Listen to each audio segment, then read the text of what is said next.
Dobrý deň, prajem. Vítajte v našem slovenskom pavilóne. Aha, děkuji.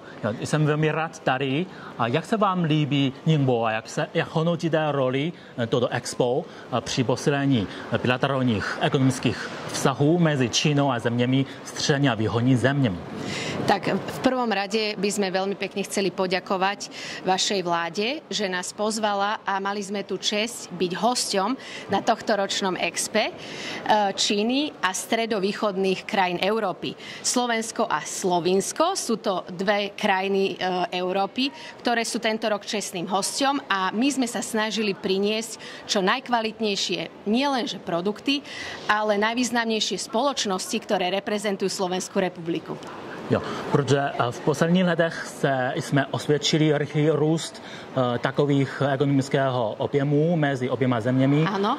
Jak hodnotíte takovou spolupráci v posledních letech, protože premiér Fico navštívil Čínu v loňském roce, ano. takže v letošním roce se sešli také čínský prezident Xi Jinping a Fico na Moskvě. Jo. Presne tak. No. My sme spoločne nadviazali na základe návštevy minulom roku a prezidenta Xi Jinpinga, nášho pána premiéra Fica, ktorí podpísali strategické partnerstvo.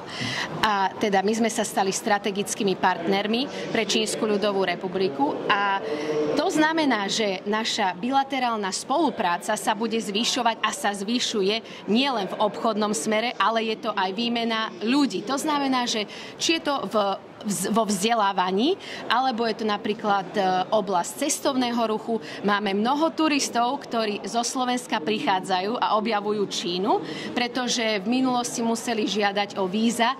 Dnes máme taký stav, že máme 30-dňový bezvízový styk z ČLR a tým pádom viac a viac ľudí prichádza sem objavovať krásy Číny. Áno. Čína v současnosti vede rozvoj elektromobilů a také nové energie a také Slovensko navázali veľmi plodnou spolupráci s Čínou v této oblasti. Mohla byste s námi trochu podeliť o súčasných úspechov? Určite áno. Takže v súčasnosti sú to dve veľké investície, ktoré sú momentálne na Slovensku. Je to spoločnosť, ktorá bude vyrábať batérie do elektromobilov a takisto je to ďalšia významná spoločnosť, ktorá bude budovať svoj závod vo východnej časti Slovenskej republiky pri meste Košice. A tam vlastne budeme vyrábať elektromobile, ktoré budú potom distribuované aj v rámci európskeho trhu. Čiže z hľadiska, ako hovoríte, týchto inovácií je to veľmi perspektívne aj pre nás a musím ešte povedať jednu dôležitú vec, že popri týchto závodoch budú určite aj významné vývojové centrá, ktoré v budúcnosti budeme vytvárať a práve tu vidím priestor pre tú mladú generáciu, ktorá si vie vymieňať tie informácie a skúsenosti medzi Čínou a Slovenskom. Toto je veľmi dôležité, čo ja považujem za pilier našej spolupráce. Super. A jak vidíte budoucnost bilaterálních ekonomických vztahů mezi Čínou a Slovenskou a jaká opatření budete zavést v budoucnosti? Tak budúcnosť vyzerá veľmi perspektívne tým, že aj dnes tu máme mnohé spoločnosti, ktoré sa prišli prezentovať na váš trh.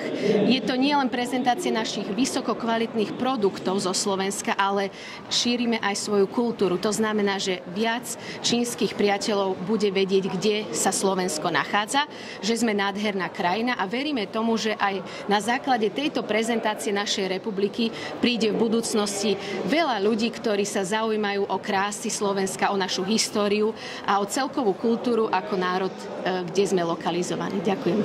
Super.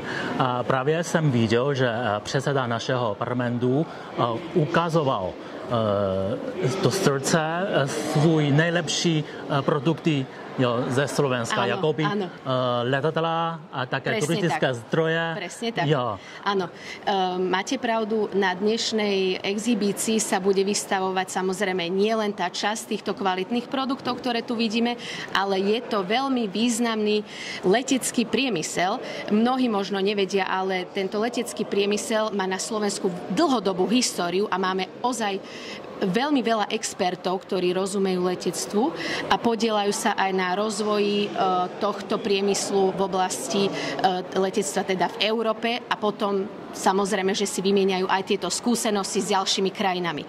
Takisto už včera prebehla konferencia, kde sa zúčastnili naši odborníci v tomto priemysle a viem, že sa chystá nejaká spolupráca, takže určite milé radi aj my budeme počuť, ja som ekonomickou diplomatkou, ako budeme aj ďalej v tomto smere napredovať.